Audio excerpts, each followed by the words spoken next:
Telepractice training program.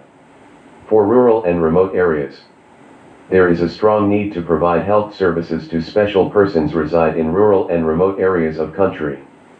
So, it is an open opportunity provided by Rescue Volunteers Organization, Human Wellbeing Psychological Association, Wellbeing Psychological Society for service providers, family members of special persons, any person in reference of these special persons or special persons of that areas if they are able to provide their services for the betterment of others, to get registered in this program. The program follows the following steps. 1. Complete guidance.